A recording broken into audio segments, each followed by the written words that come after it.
সুযোগ পেলে চিকিৎসকদের রুমে ঢুকে মোবাইল সহ বিভিন্ন মালামাল চুরি করতেন। আইসিইউর মানে কি জানেন না ডক্টর মুনিয়া। তার হয়েছিল ব্রেন স্টোমাক। তিনি ডাক্তার নাকি টিকটক করেন। ওটির মানে কি জানলেও এখনও পর্যন্ত আইসিইউর মানে কি জানেন না ডক্টর মুনিয়া। গতকাল নাগরিক টিভির ফেসবুক পেজ থেকে ভাইরাল ডাক্তার মুনিয়ার একটি সাক্ষাৎকারের অংশ ছড়িয়ে পড়ে। ওই ভিডিওতে দেখা যায় তিনি চিকিৎসা শাস্ত্রের ব্যবহৃত সাধারণ কিছু শব্দের অর্থ বলতে পারছেন না। তাকে জিজ্ঞাসা করা হয় ওটির মানে কি। তিনি বলেন ওটি মানে সার্জারি করা, ওটি করা।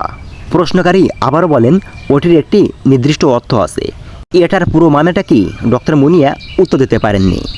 তাকে জিজ্ঞাসা করা হয় আইসিইউ মানে কি।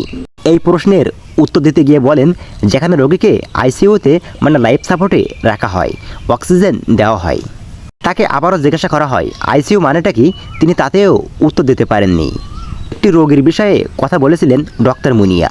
উপস্থাপক তাকে জিজ্ঞাসা করেছিলেন কি হয়েছিল তার।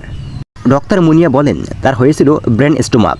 উপস্থাপক বুঝতে না পেরে আবারও জিজ্ঞাসা করেন ব্রেইন টিউমার কি। ডক্টর মুনিয়া প্রশ্ন জবাবে বলেন ব্রেন টিউমার না, ব্রেন স্টোমাক হয়েছে।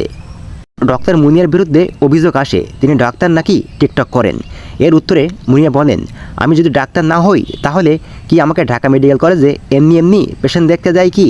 অভিযুক্ত তরুণী ঢাকা মেডিকেল থেকে বেসরকারি হাসপাতালের রোগীদের ভাগিয়ে নিতেন এবং সুযোগ পেলে চিকিৎসকদের রুমে ঢুকে মোবাইল সহ বিভিন্ন মালামাল চুরি করতেন।